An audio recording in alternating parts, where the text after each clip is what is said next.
Let's talk to the bracket. The bracket. The bracket. Here we go. Here we go. The bracket. Okay. The only thing you need to know when you fill this out, John, is use a pencil with an eraser. Yeah.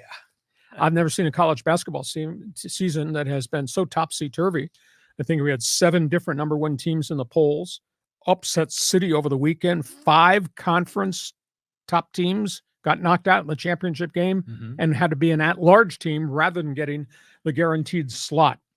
Let's just jump around here and talk. Top seeds. UConn, Dan Hurley has done it for a second year in a row, and this time he did it without Adamo Sanoga and Jared Hawkins. Those were the guys that were the triggermen for the Huskies beating the Aztecs in the championship game, and the Huskies having that spectacular season. UConn is back there. Kelvin Sampson's resurrection tour continues at the University of Houston. They got a bunch of 3-point bombers. They got a really good guard in Jamel Sheed, and they've earned their way. They've been ranked number 1 some weeks, other weeks not. But Kelvin Sampson's a really good coach. You got the player of the year, Zach Edey from Purdue. He's finishing his career because he's already announced, the Canadian is, he's going to the NBA. 24 points, 11 rebounds per game. I think the most unique thing, and people will see it more close up when we see Purdue this weekend, is the jump in his athletic skill level. He's just not a big guy now. Now he's a mobile big guy who's got all kinds of shots at 7'3". And Hubie Davis, North Carolina, that's a pretty good basketball team. Now, they did not win in the ACC. I mean, it's stunning to me. They had ACC, there's so many teams here in the tournament, they got to play 5 games in 5 nights. They didn't get through the 5th game. North Carolina State beat them to take the crown. But Hubie Davis has got an unbelievable guard, I think one of the best guards in the country, in R.J. Davis, and they are gritty. So those are the top seeds. UConn, everybody says, is the team to beat. Let's look at the second seeds. Well, let me get your response to the top seeds first. Okay, the top seeds. Well, I mean, Purdue is unbelievable with Edey. I mean, and even the complimentary guys can hit the 3. So that's a really interesting team to me. I just look at the list here over your shoulder, and who else? We had North Carolina. We had Houston. I wanted to comment on this. My son lives in Houston, and I asked him, I go, are the people in Houston like really fired up for March Madness? He goes, oh, no, not really. It's like bandwagon fans out there in Houston, which caught me by surprise. But Kelvin Sampson, that's a hell of a coach. Yes. And he's had a little bit of a rocky road in his career. I think the correct word is checkered. Yeah, checkered, but he seems to be on the straight and narrow there. And it's a really impressive program. And they're just recent entries into the Big 12, and here they win the whole thing, or they came close to winning. I concur with you. Okay, let's go second seeds. Nobody knows anybody on this team. This coach is a pretty good coach. They beat Houston, and they beat Kansas twice this year. Talking about Iowa State. Talking about their coach, T.J. Otzelberger. He can recruit the hell out of a different breed of player, molds them, and gets them back into the tournament with like 20-plus win seasons. That's a good coach that I don't think anybody in the nation really knows about. You got Marquette. Shaka Smart. Boy, does he wear his heart on his sleeve, on both sleeves? Does he show it to you all the time? What a street fighter he is. What a great job. That Marquette team's pretty good. Tennessee, they've got a big shooter, transfer portal guy by the name of Dalton Connect, a Division II player. Wow. Who went and jumped into the SEC and has been very, very productive, shoots the 3, etc. 6'6", and they got a good coach that doesn't have a big nationwide reputation in Rick Barnes, except that Rick Barnes has been lots of places and done lots of good things. And then there's Arizona. Now they got toppled in the Pac-12 tournament, which was a bit of a surprise. But you got Tommy Lloyd, you got the Euro connection, you got Caleb Love, who I think is as complete a shooter as there is on the West Coast. Massive big guy, Quar Ballo, Pelly Larson, the European invasion. Tommy Lloyd, I mean, last 2 seasons, what he has put together since he replaced Sean Miller, pretty impressive. So what do you think about the second seeds? Okay, well, I've been watching a lot of Arizona games this year because Keshad Johnson's there, and he's really improved his game, by the way. I mean, he can hit the corner 3 now. Arizona is very tempting. And I was surprised they didn't, clear the deck there in the Pac-12. I mean, Marquette is another interesting team. By the way, I love Marquette's uniforms. The way they have the stripes kind of like down the side of The the old Al ribcage. McGuire Marquette colors. Yeah, that's a good look. Throwback. It is a throwback. So, and then Tennessee, they lost in their tournament. I think, was it to Mississippi State? That was unexpected. So second seeds, I agree with you. I think Arizona is going to forge their way through a bunch of rounds and maybe even become a Final Four team because they got an awful lot of talent there. Okay, let's go closer to home. Let's go to the Mountain West Conference. It was interesting. Brian Dutcher made a comment to me last week at the press conference. I'll guarantee you this, Lee. Each team in our conference, we're tired of playing each other. We're tired of the game prep. We're tired of the warfare on the court, beating each other up. Let's just go play someone else's colors. And if you think 6 teams, could have been a 7th with Vegas, 6 got to March Madness, and they banged heads all season long. So these 2 teams, if they're not worn out, these 2 teams should be prepared to handle anything. New Mexico, just blazing hot. Richard Pitino. The transfer, Jalen House. The transfer, Jamal Mashburn. The unbelievable freshman, Toppin. Yeah, he's good. They're really good. Bench might be a little thin, but their starters just play a ton of minutes, and they explode. New Mexico to be reckoned with. Utah State, they got to regather the momentum. Transfer University, all those kids that came with Danny Sprinkle. Montana State, and he inherited some other guys that transferred, jumped in at the last minute. That's a good team, but they've never been here, this level. This is different.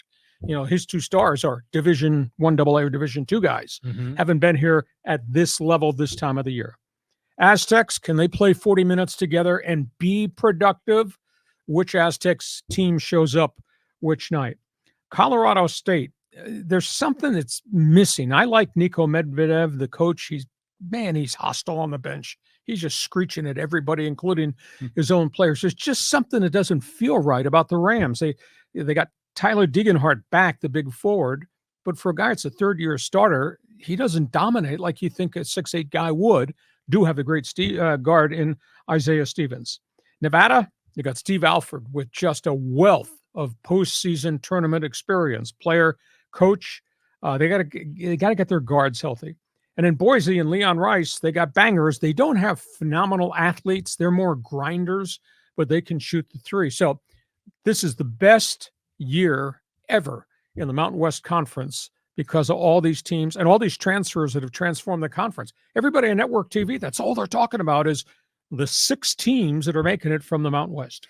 But a lot of their bids, except for San Diego State, were lower than everyone expected, which is because I think they're saying the non-conference schedule they didn't have any impressive wins other than San Diego State. And then now they're talking about expanding the conference regular season to 20 games? Yeah. And that's going to screw it up even worse. Well, it'll take your ability to get good non-conference games. Now, the Wyomings of the world can't schedule good non-conference teams very often. The Aztecs can because of their reputation, because Aztecs front of the uniform says San Diego State. On the corner of the pants it says Quad 1. Yeah. So you play San Diego State, that's an important game. You put it on your schedule, whether it's Viejas or in your own building. So I just think it's been a mystical year. I don't know how many of these teams will get through the first round in this weekend. West Coast Conference, this is kind of interesting what's developed there. It's not the same. It's not Gonzaga. It's St. Mary's. We saw St. Mary's early in the season when the Aztecs punched him in the mouth, and I thought, this is going to be a long season for Randy Bennett. They got progressively better and better and better as the season went on, and they are hot. It's almost late March. St. Mary's has lost just 2 games since December 1st. Wow. That's how good they are. Wow. And they whacked Gonzaga and got them out the WCC title. Gonzaga, they're just not the same program in terms of lots of athletes, bigs and all that, but they're still good. Mark Few, I think, happens to be a great coach. Boise, the one guy on Boise that has really started to grow, and it's taken a while to get there. He was a transfer from Wyoming, Graham Ike. He's averaging 17 points, 12 rebounds a game. He's playing much, much better now. So Gonzaga will win some games, but it's not vintage Zags basketball with Drew Timme after 8 years graduated. But they'll win some games. The St. Mary's has really come together, and some of their foreign players and Aiden Mahoney are playing really well for the Gales. Thoughts? Well, Gonzaga is not the same Gonzaga. This is the year the Aztecs beat them, but they're a 5. They've got a tough assignment in that number 12. I think it was McNeese or something like that. They're red hot. So they're going to be walking into a difficult spot. But I love seeing my guy, Randy Bennett. He's another UCSD alumni, by the way. I'm surprised he's still there. Yeah, he's been there forever.